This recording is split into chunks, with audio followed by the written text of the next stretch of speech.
Kaprinters, magandang araw sa inyo dyan. Once again, this is Sir Ton, and welcome to my channel, Set of Reads. Guwapo ko ngayon. Okay,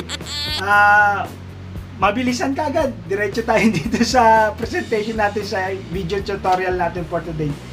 So, a lot of you are asking, ano ang settings with the different types of print, settings ng heat press po.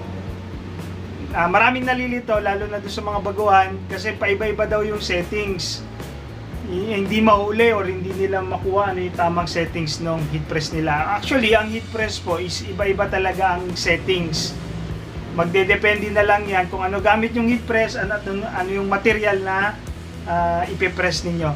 Now, yung topic po natin ngayon is particularly para lang sa tela.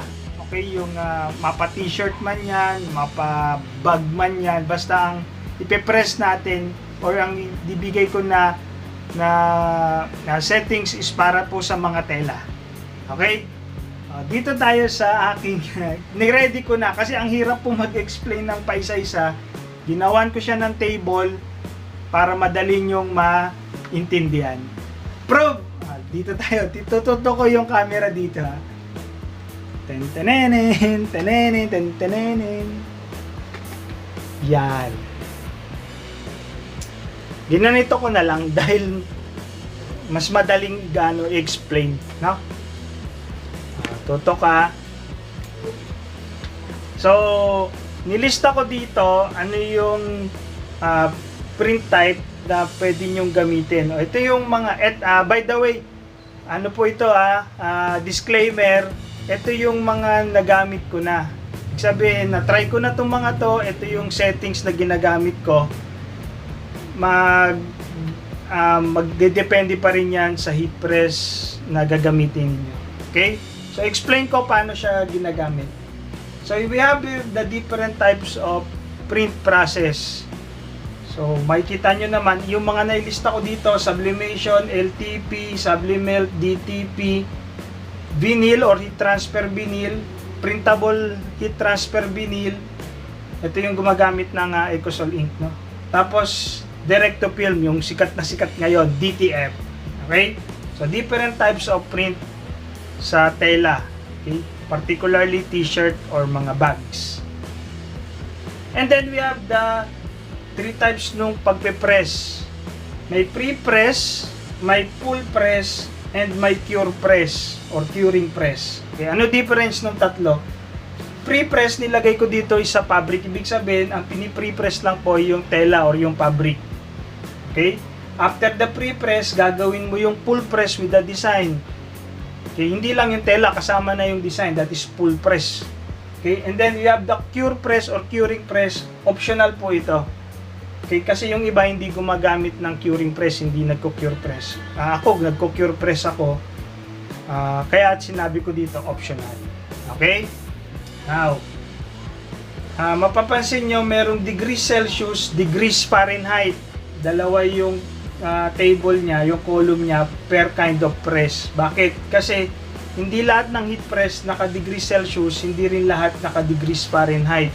Pwedeng sa isang heat press nyo, ang setting iset ng in Celsius or in Fahrenheit. Yung iba naman Celsius lang, yung iba Fahrenheit lang.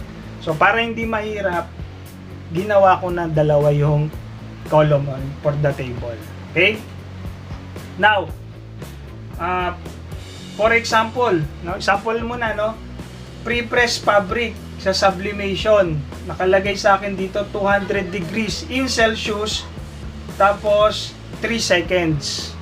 Okay? Now, para madali siyang i-convert into Fahrenheit, yung pinakamabilis, pinakamadali na paraan is multiply by 2. Huwag na kayong mag-conversion. Okay? Medyo tamad ako eh. So, times 2 lang. 200 degrees kung Celsius, gagawin ko lang siyang 400 degrees kung Fahrenheit. Okay? Tapos, sa full press, ang settings ko is 200 degrees Celsius, 25 seconds, kasama na yung design nito Kung Fahrenheit siya, 400 degrees Celsius, 25 seconds. Okay, tapos ang curing press, nilagay ko dito NA or not applicable kasi hindi naman ako nagko-curing press sa sublimation. So madaling intindihin yung graph na to, yung table na to. Okay? Now, another thing, yung pagdating sa sublimelt, pababa, sublimelt hanggang dun sa direct to film. Kung mapapansin nyo rin ng table, pare-parehas na yung settings. So, kasi actually yan magkakaiba, pero para hindi mahirap, kasi kakunti lang yung difference ng mga settings nila. Pinarehas ko na. Okay? So madali siya talaga actually kabisaduhin pag palagi mong ginagawa. Now, susundan nyo na lang ito. Meron lang pong dagdag na note sa ibaba. Nilagay ko during pull press. Pag nagpo-pull press na, no, ang adjustment ng temperature, halimbawa, ina-adjust nyo ang temp. Kasi ang hindi naman kailangang eksaktong ganito yung value nung isa-set mo sa heat press. Meron pong tinatawag na range ng settings. So ang range dito na may sasuggest ko is plus or minus 10 degrees. Ibig sabihin, kung ang sublimation sa akin is 200 degrees, pwede ko siyang ibaba hanggang 190 degrees or pwede ko siyang iakyat hanggang 210 degrees. So, yun ang range niya. So, plus minus 10 degrees. So, ang total range niya, ang magiging range niya, 190 hanggang 210 degrees as per my experience. Now, kapag nag-a-adjust kayo ng temperature, yung sumunod na note is time will adjust together with temp reversely. Ano ibig sabihin po nito? Ay, nababasa ba? Nababasa naman. Yung time, halimbawa nag-adjust ako ng 10 degrees minus. So, sample. Halimbawa, 190 degrees Celsius. Kasi nagbaba ako ng 10 degrees. Pagdating sa time, reversely ang dito ko ilagay si 190, sorry. 190. Pagdating sa time, reversely siya, 'di ba nakalagay sa full press lang, 'di ba nakalagay dito 25 seconds? Okay? So nagbaba ako ng 10 degrees sa time, sa temp. Mag-aakyat ako, reverse siya, mag-aakyat ako ng 10 degrees sa time. So that will be 35 seconds. So, ang press ko ngayon sa full press, kung gagamit ako 190 degrees, 35 seconds siya. Nakuha po ba? Ulit nag-adjust ako 10 degrees. 10 degrees pababa. From 200, nag-190. Adjust ko rin yung time ko, reverse naman. Kung ito nag-minus, ito magpa-plus. So, 25 seconds gagawin kong 35 seconds. Ganun yung adjustment na ginagawa ko. Okay? Maano nyo naman yan, matetest nyo na rin naman yan kasi huhulihin nyo yung setting ng heat press nyo. Basta nandun ang range nya. Now, itong sa dulo, if fabric can handle the subli settings, then it can handle the rest. Ano ibig sabihin yun? Halimbawa yung t-shirt, tinest mo, hindi siya nasunog sa settings ng sublimation which is 200 degrees 25 seconds. Kung kinaya nung tela, kung kinaya nung tela yung settings niya na 200 degrees 25 seconds sa degree Celsius, ibig sabihin kakayanin nung tela lahat ng settings ng iba. Kasi nagtatanong karaniwan yung mga questions niyo po sa akin. Halimbawa, Sir Ton, yung t-shirt ba na ganitong brand, pwede ko bang printan ng DTF? Pwede ko pang printan ng DAG transfer paper sa ganitong settings. Okay? Madali po siyang madali mo siyang masasagot actually. Kasi kung kaya ng tela ang settings ng sublimation, automatic kaya niya ang settings ng lahat ng print. No, hindi siya masusunog sa madaling salita. Kung hindi siya nasunog sa sublimation, most likely hindi siya masusunog sa ibang types of print. Now, for the particular fabric, kasi maraming klaseng tela, di ba? Cotton, yung pure cotton, may polyester, may polycotton, may yung or CBC, etc. etc. Maraming klase ng telang yan. Na-discuss natin yan dun sa nauna pang video before, pero siguro gagawin ko na panibagong video na ganitong table ulit. Pero for the meantime, dito lang muna tayo mag-focus. Okay? So ito, kung gusto nyo, kopyahin nyo lang, gawa kayo ng sarili nyo na table, no? Na kung ano yung magiging actual settings ng heat press nyo. Kasi ito, sa akin to, settings ng heat press ko. Pwedeng maiba yung setup sa inyo, lalo na pagdating sa curing. Kasi ito nga, optional ang curing press. Now, para may actual, sasampulan natin si heat press para makita nyo kung ano ibig sabihin ng mga to, pre-press, full press, cure press. No? Magsasample ako dito. Ang gagawin ko lang is, para may tag-isang example, sublimation at saka DTF. Social, naka-DTF. So mag-different tayo. Since ang sublimation walang cure press, doon ako isasama natin DTF since meron akong curing press ng DTF. Okay? Punta tayo dun sa heat press. Explain ko naman. Tara, let's approve! Okay, so dito tayo sa heat press. By the way, I'm going to use the Bissell brand ng heat press ko, no, for this particular example. So once you switch on, nakikita niyo po ba yung settings? Lapit natin. Ayan. So i-okay ko lang. Ayan. So pwede mo siyang iset in degrees Celsius o kaya degrees Fahrenheit. So kung Celsius ang gagamitin ko, Celsius. Nakaset ngayon 190 degrees. Malalaman mo ang sagad na value ng heat press mo kasi pwede mong isagad, Ay, sasagad natin. So dito sa Bissell na heat press, ang sagad lang niya is 225 degrees.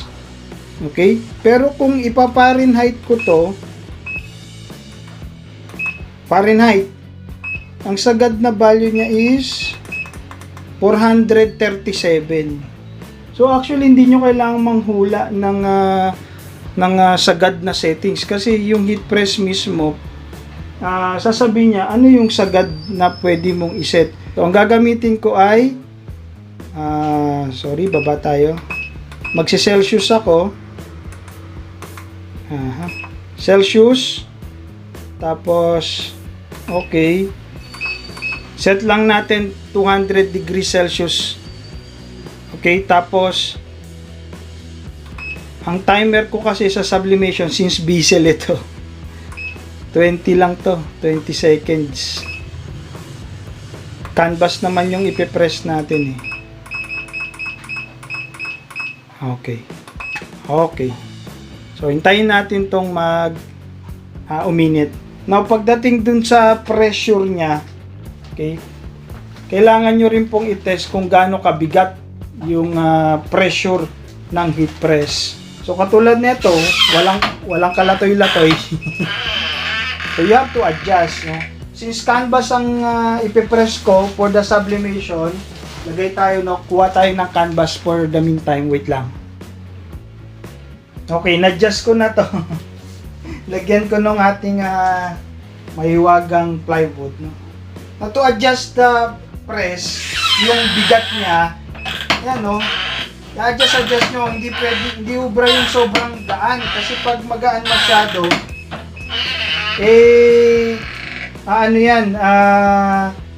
hindi magta-transfer ng maayos yung image. Nauunahin natin tong sublimation. This is canvas tote bag. Okay? So medyo sensitive yung bag. Adjust natin yung value, yung settings kasi di ba sinet ko kanina 200 degrees 20 seconds. For the canvas bag, bababaan ko 195 tapos around 17 seconds lang kasi mainit talaga tong Bissell na gamit ko. So, ayun, ano ko na yun, yun na yung tested ko na settings. Okay?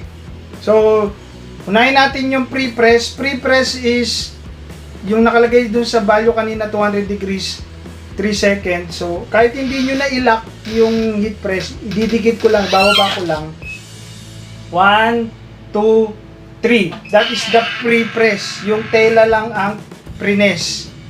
Okay, hindi kasama yung design. Ang purpose ng pre-press para mawala yung moisture ng material.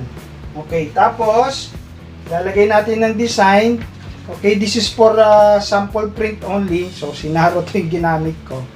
By the way, ang size ng design nito is customized 11 inches by 13.5 inches yung ginawa ko.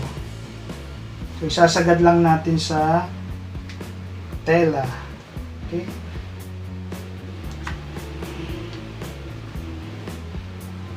Tapos, full press na. Susunod na is full press with the design. So, meron ng built-in teflon to. Hindi ko na kailangan lagyan ng teflon to sa ibabaw. Full press, 200 degrees, 25 seconds yung sa settings na nasa table. Pero ito, ang settings ko ngayon is 195 degrees, 17 seconds lang. No? Para hindi naman matusta yung canvas bag. So, press na tayo.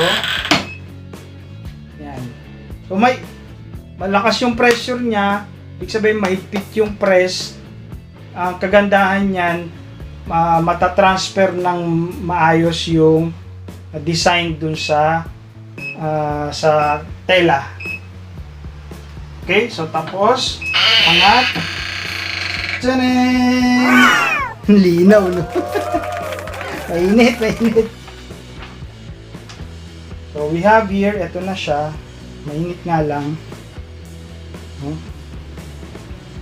Yung sample print natin, the canvas bag. Walang coating yan. Sarap ng kulay, ano? Okay, this is an example of sublimation print na walang curing. Oh, by the way, yung curing press, wala. So, hanggang, ano lang siya, hanggang full press. Okay, okay, sunod, na-adjust ko na yung heat press. So, yung value na settings. Sunod natin is DTF. Sample print sa t-shirt. This is, by the way, cotton spandex shirt na kid sizes. Meron din tayo nito sa Shopee. Alam niyo na. Okay. So, pre-press. Di ba nakalagay doon 160 degrees, 5 seconds. So, pre-press. Hindi ko na ilalak. Bagsak ko lang. 5 seconds.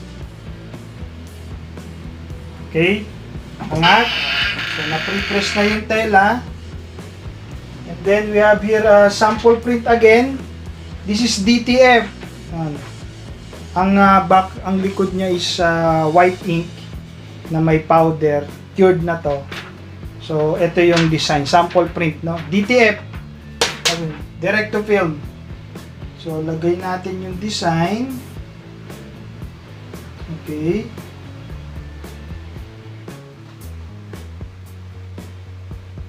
Yan.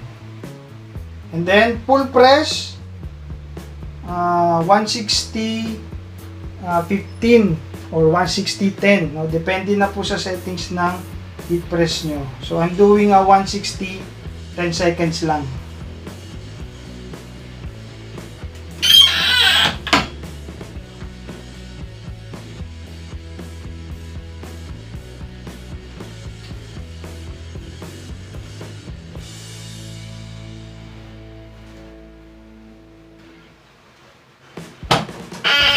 Okay, angat. So, this particular film is hot peel. So, habang mainit pa siya, peel off. Ayan, no? Yun. Sarap, oh. So, na-peel off na natin. And then, mayroon siyang curing na kinukure ko siya ng 5 seconds, 120 degrees. So, mag-adjust tayo sa settings ng heat press. Okay, so naka 120 degrees na siya, mababa na yung temp. I-repress lang natin, no? Meron akong curing press for the DTF. So 5 seconds lang po ito.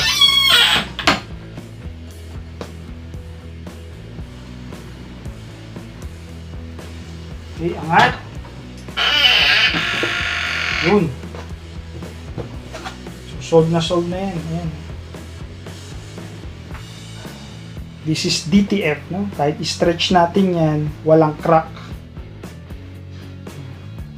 Kasi maganda yung pagkakaluto. Probe! Doon tayo sa conference room. Okay, so I hope na natutunan kayo dun sa actual natin na ginawa. So sinampulan lang natin anong pinagkaiba ng mayroong curing press at walang curing press. So sundan nyo na lang po yung binigay ko na example dito na table. I-try nyo muna, i-testing nyo muna kung anong babagay na setting sa heat press ninyo. Probe! Okay. Before tayo mag-end, no, mag-shoutout tayo at ang dami na naman as usual. Tabunan tayo ng shoutout, no. Mabilisan lang po. Shoutout. First, big shoutout sa idol natin na si Sir Felix Paranya Jr. iFlix Prince ng Cebu City. Sir Felix, pasensya na ngayon lang. Approve, big shoutout po sa inyo, Sir Felix. Belated happy birthday nung nakaraan. Okay. Next, ito, Tropa Pips. Boss Raymond Laksa. Big shoutout sa iyo, Brad. Tagal na rin. Sana okay ka dyan, no? Approve. Big shoutout. Then we have big shoutout to Abel Licudine or Licudin. Thanks, Idol. Pa-shout out. Next video. God bless. God bless sa inyo po, Idol. Abel Licudin or Licudine. Big shoutout. Approve po. Big shoutout Sticker Shop. Pinapa-shoutout niya po ay RY Sticker Shop from Alabang, Muntinlupa. Okay, nakalagay naman dyan. Big shoutout RY Sticker Shop. Approve. And then last for this video, big shoutout GT Brox Channel.